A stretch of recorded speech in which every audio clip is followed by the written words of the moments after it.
अस्सलाम वालेकुम।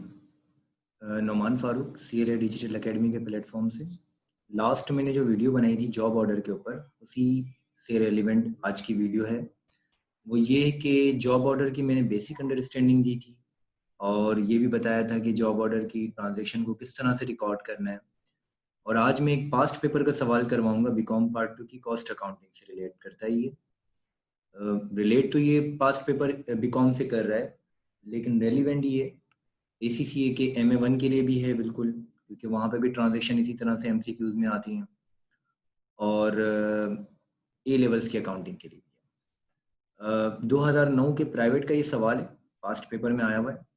इसमें काफ़ी एंट्रीज हैं जो हम रिकॉर्ड करेंगे, लेकिन ज़रूरी ये है कि आपकी बेसिक अच्छी होनी चाहिए। तो आप डिस्क्रिप्शन में 2 लिंक्स मौजूद हैं, एक जिसमें मैंने क्लासिफिकेशन के बारे में बताया था और दूसरा जिसमें मैंने अकाउंटिंग ट्रांजैक्शन को रिकॉर्ड करने का तरीका बताया था। आज मैं पास्ट पेपर सॉल्व कर रहा हूँ। एंड तक देखिएगा वीडियो, इंशाल्लाह बहुत अच्छे तरीके से और कॉन्सेप्चुअल वे में आपको समझ में आएगा। और सेकंड ये कि अगर अच्छी लगे तो सीएलए डिजिटल एकेडमी के प्लेटफॉर्म को अपने सर्कल में ज़रूर प्रमोट कीजिएगा, ताकि वो स्टूडेंट जो ऑनलाइन पढ़ना चाह रहे हैं, वीडियोस के ज़रिए पढ़ना चाह रहे हैं, तो वो समझ सके कि हम किस तरह से इस प्लेटफॉर्म के ज़रिए स्टूडेंट को क्वालिटी एजुकेशन देते हैं। स्टार्ट करते हैं। 2009 के प्राइवेट में ये सवाल आया है। पहली एंट्री है, the following information relate to Sakina industry for the month of December 2009। हमने रॉ मटेरियल परचेज किया ऑन अकाउंट 90,000 का। अच्छा, जनरल का फॉर्मेट बन जाएगा आपका जिस तरह हम बनाते हैं, डेबिट क्रेडिट करते हैं। एक कॉलम आपका बन जाएगा सीरियल नंबर का, ठीक हो गया जी। सीरियल नंबर बन जाएगा एक आपका, एक बनेगा पर्टिकुलर का, ठीक है। और एक बन जाएगा आपका डेबिट का, और एक बन जाएगा आपका क्रेडिट का। इस तरह से आप फॉर्मेट बना देंगे। ये अकाउंटिंग साइकिल मैंने टिप्स के लिए लिखा हुआ है, यहाँ पे लिख देता हूँ फॉर टिप्स, ताकि स्टूडेंट को सवाल सॉल्व करने की तरीके भी पता चले और ये भी समझ में आए कि किस तरह से सवाल दे रहे हैं और किस तरह से हम सॉल्व करेंगे। ठीक हो गया जी। अच्छा, ऊपर आ जाएगा आपका जनरल का फॉर्मेट पूरा बन जाएगा, डेबिट क्रेडिट जिस तरह हम बनाते हैं, ठीक है। और कंपनी का नाम आ जाएगा यहाँ पे, कंपनी का नाम है सकीना इंडस्ट्री। सबसे ऊपर आ जाएगा job order costing, job order costing, ठीक है। कंपनी का नाम है सकीना इंडस्ट्री।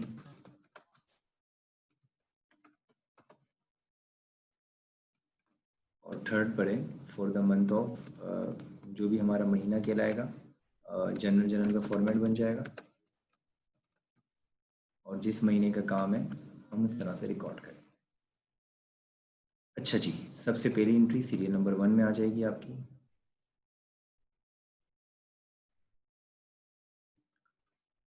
हमने मटेरियल परचेज किया 90,000 का, तो रॉ मटेरियल हमारा डेबिट हो जाएगा और अकाउंट पेएबल हमारा क्रेडिट हो जाएगा। अब सवाल ये आएगा कि अकाउंट पेएबल क्यों, तो यहाँ पे लिखा हुआ है ऑन अकाउंट, और अगर ना लिखा हो तो हम अज्यूम यही करेंगे कि पेएबल पे खरीदा हमने, ठीक है। ये हमारा पहली ट्रांजैक्शन रिकॉर्ड हो गई, to record raw material, to record raw material purchased, ठीक हो गया जी। अब सेकेंड एंट्री पे आते हैं हम। सेकेंड एंट्री में issue material 80,000 which include indirect material 10,000। मैंने बताया था कि स्टोर डिपार्टमेंट वाला प्रोडक्शन डिपार्टमेंट को मटेरियल इशू करता है और ट्रांजैक्शन रिकॉर्ड करता है। तो इसने मटेरियल इशू किया टोटल 80,000 का, जिसमें शामिल है, विच इंक्लूड मीन्स शामिल है 10,000 इनडायरेक्ट। डायरेक्ट यानी कि 70,000 का हुआ, और 10,000 इनडायरेक्ट यानी कि जो हमारा FOH में चार्ज होगा। जो डायरेक्ट मटेरियल है वर्क इन प्रोग्रेस में चार्ज होता है, WIP के लिए आप। इनडायरेक्ट जो है वो FOH में चार्ज हो जाता है। 70,000 का डायरेक्ट मटेरियल है और 10,000 का इनडायरेक्ट मटेरियल है, और रॉ मटेरियल टोटल हमारा कितने का था, 80,000 का। अच्छा जी, अब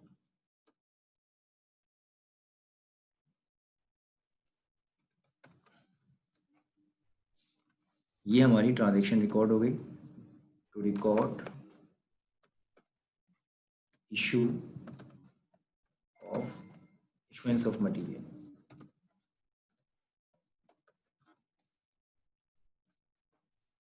अच्छा, दोबारा एक बार देखें इस एंट्री को। टोटल 80,000 का मटेरियल था जिसमें 10,000 इनडायरेक्ट शामिल है।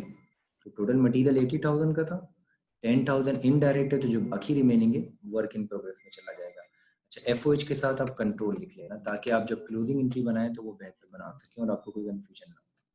थर्ड में आते हैं हम, लेबर की कॉस्ट अकर्ड 45,000 डायरेक्ट और इनडायरेक्ट कितनी है 15,000। सेम ये एंट्री होगी बट क्रेडिट चेंज हो जाएगा। फिर WIP में चला जाएगा हमारे पास 45,000 जो डायरेक्ट मटेरियल है, एंड फिफ्थ वो अलग है, 15,000 अलग है, उसको मटेरियल में शामिल था, और लेबर को हम कहेंगे एक्रूड पेबल। ठीक है, तो ये हमारी ट्रांजैक्शन रिकॉर्ड हो जाएगी और हम लिखेंगे labour cost to record labour cost occurred.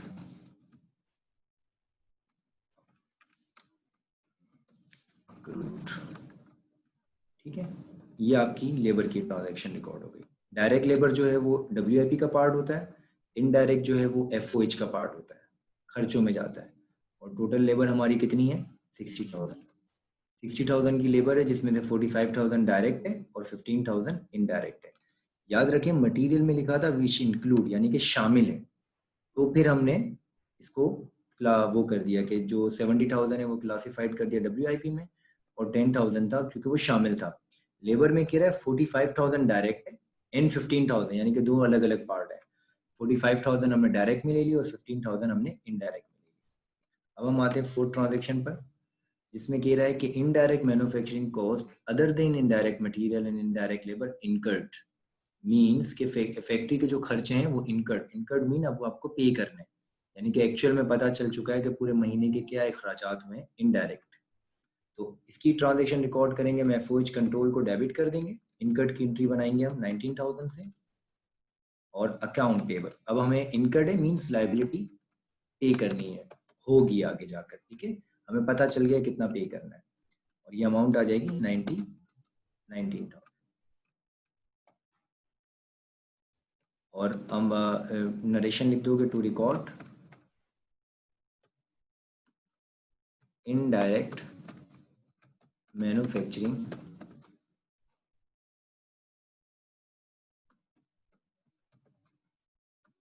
Cost incurred. ठीक हो गया जी। अब हम आगे चलते हैं फिफ्थ एंट्री पर। यहाँ पर कह रहा है factory overhead cost applied.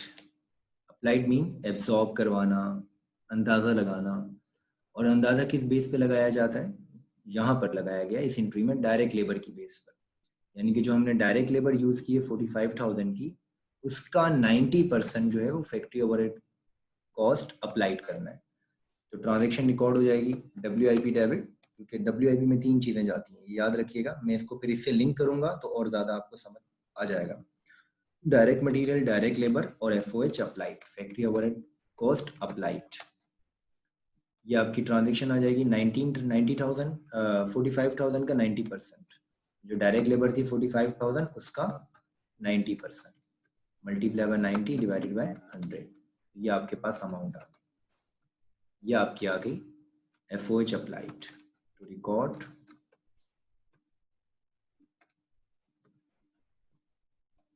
FOH applied. ठीक हो गया जी। अब हम आते हैं सिक्स एंट्री पर। यहाँ पर ये कह रहा है good costing 1,20,000 work complete means अब प्रोसेस से गुजर गया। अच्छा, अगर एक मरतबा साइकिल देखें तो देखिए हम, मैंने आपको कहा था ना COGM हो गया, जॉब ऑर्डर हो गया, वो इसी प्रोसेस से गुजरता है। सबसे पहले रॉ मटेरियल परचेज होता है। अगर आपके दिमाग में ये है तो ट्रांजेक्शन आप आसानी से बना लेंगे। रॉ मटेरियल परचेज था, देखें ये हो रहा raw material purchase, raw material purchase आपका ये रहा raw material debit, account payable, credit. फिर work in process, work in process में तीन चीज़ें लगती हैं, डायरेक्ट मटेरियल, डायरेक्ट लेबर और FOH अप्लाइड यहाँ पर। और डायरेक्ट एक्सपेंस अगर होगा तो लगेगा direct material, direct labour, FOH applied. Direct material आपका लगा ये रहा डायरेक्ट मटेरियल लगा, ये डायरेक्ट लेबर लगी आपकी, और ये फैक्ट्री ओवरहेड अप्लाइड लगा। फिर इसके बाद ये प्रोसेस से गुजर के कहाँ पे आता है, फिनिश गुड में आता है। अब चीज़ फिनिश्ड हो जाती है, यानी कि तैयार हो जाती है, तो फिनिश गुड की ट्रांजैक्शन रिकॉर्ड करेंगे हम।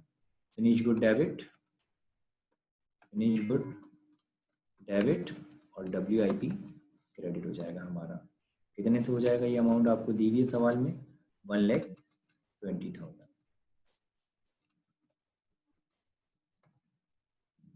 अमाउंट आ जाएगी टू रिकॉर्ड फिनिश्ड गुड्स। अब हम आते हैं 7 एंट्री। आगे कह रहा है कि जो हमने फिनिश किया है कंप्लीट गुड्स का 80% हमने बेच दिया और 20% रख कर बेचा है। यहाँ पर दो ट्रांजैक्शन रिकॉर्ड होगी, एक कॉस्ट की रिकॉर्ड होगी और एक सेल की। अगर हम अपनी साइकिल में देखें तो हमें यहाँ से भी पता चल जाएगा फिनिश गुड हो गया, अब कॉस्ट है और सेल है। अब कॉस्ट कैसे निकालेंगे हम, जो भी हमारा फिनिश गुड था इसका 80% हमने बेच दिया, यानी कि कॉस्ट में चला जाएगा 80%, हमारे पास आ जाएगी कॉस्ट ऑफ सेल्स, और फिनिश गुड से माल चला जाएगा। ठीक है, बेच दिया हमने कितना, 1,20,000 का 80%, इसको मैं 0.8 कर देता हूँ, यानी कि 80% आ जाएगा, 96,000 आ गया। ये हमारा आ गया to record cost of sales. अब हम आते हैं सेल की एंट्री पर। अब ये कह रहा है कि जो 96,000 जितना भी माल था 80%, उसके ऊपर 20% रख कर बेचा है। तो हमारे पास अकाउंट रिसीव ट्रांजेक्शन तो ये बनेगी, अकाउंट रिसीवेबल डेबिट और सेल्स क्रेडिट। अब 96,000 पे 20% प्रॉफिट रखा है, इसके दो तरीके निकालने के लिए, पहले 20% आप 96,000 का निकालें, फिर इसमें प्लस करके आप ट्रांजेक्शन को रिकॉर्ड करें, या तो फिर शॉर्टकट लगा दें हम डायरेक्ट 96,000 मल्टीप्लाई बाय 1 तो होगा ही होगा, मतलब 96,000 तो लेंगे हम, 0.2 ऊपर रख दिया, यानी कि 20% ज़्यादा रख दिया, तो हमारे पास अमाउंट आ जाएगी कि इतने में बेचा है हमने। दोबारा एक बार 96,000 जो माल था, 96,000 की जो कॉस्ट थी उसके ऊपर 20% चार्ज करके बेचा। अब इसके दो तरीके हैं, या तो आप 96,000 का 20% पहले निकालें फिर उसमें प्लस करें, या डायरेक्ट ये लगा दें 96,000 मल्टीप्लाई बाय 1 का मतलब 96,000 तो है, 0.2 और 20% रख दिया, तो टोटल हो गया आपका 1.2, इतने में बेच दिया, तो ये आपकी आ गई टू रिकॉर्ड सेल। अब हम क्लोजिंग एंट्री बनाते हैं और ये टॉपिक खत्म हो जाएगा। क्लोजिंग एंट्री क्या होगी, जो हमने FOH अप्लाइड किया था, अब जाहिर सी बात है हमने प्रोडक्शन कॉस्ट में जो फैक्ट्री के अखराजात हैं वो अंदाज़ा लगाए थे और एक्चुअल में कुछ और होगा, तो वो मैच नहीं होगा, तो हमें उसकी एक एडजस्टमेंट एंट्री बनानी होगी या क्लोजिंग एंट्री बनानी होगी। वो किस तरह से बनाएंगे हम, हमने अप्लाइड कितना किया था, ये रहा फैक्ट्री के अखराजात कितने अप्लाई किए थे, जो वो लिखा था ना 90% ऑफ डायरेक्ट लेबर, यानी कि 40,500 रुपये हमने अप्लाइड को क्रेडिट किया था, तो क्लोज करेंगे तो अप्लाइड को हम डेबिट कर देंगे, कितने से, 40,500 से अप्लाइड डेबिट। और जहाँ जहाँ FOH कंट्रोल है, यानी कि फैक्ट्री के जो एक्चुअल में खर्चात हैं, FOH कंट्रोल इसीलिए लिखा था हमने ताकि क्लोजिंग हम अच्छी बना सकें आसानी से। जहाँ जहाँ FOH कंट्रोल हमने डेबिट किया है, अब कहाँ कहाँ डेबिट किया है, एक ये रहा 10,000 का, एक ये रहा 15,000 का, 10 और 15 25,000 और 19,000, तीन है और कुछ भी नहीं है, ठीक है। 10, 15 और 19 is equal to 10,000 plus 15,000 plus 19,000, total हो गया 44,000। इतने का हमने अप्लाई कंट्रोल में एक्चुअल में हुआ है, ठीक है। अब ज़रा देखिएगा, हमने अंदाज़ा लगाया था 40,500 रुपये, जबकि एक्चुअल में खर्चा हुआ है फैक्ट्री का 44,000, तो हमने हमने अंदाज़ा अप्लाइड कम किया, यानी कि कम लगाया ना अंदाज़ा, जबकि खर्चा ज़्यादा हुआ है, तो कितना कम लगाया हमने अंदाज़ा, अंडर अप्लाइड कर दिया, इसे कहते हैं अंडर अप्लाइड। अगर ये ज़्यादा होता अप्लाइड तो फिर क्रेडिट में आता ओवर अप्लाइड, अब यहाँ पे अंडर अप्लाइड। अगर लेट सपोज ऐसे होता, एग्जाम्पल यहाँ पे लिख के दिखा रहा हूँ, अगर ऐसे होता कि हमने FOH अप्लाइड किया होता अंदाजे के तौर पे, लेट सपोज 50,000 किया होता, ठीक है, जबकि FOH कंट्रोल यानी कि एक्चुअल में जो खर्चा हुआ वो लेट सपोज 55,000 हुआ, लेट सपोज 45,000 हुआ, ठीक है।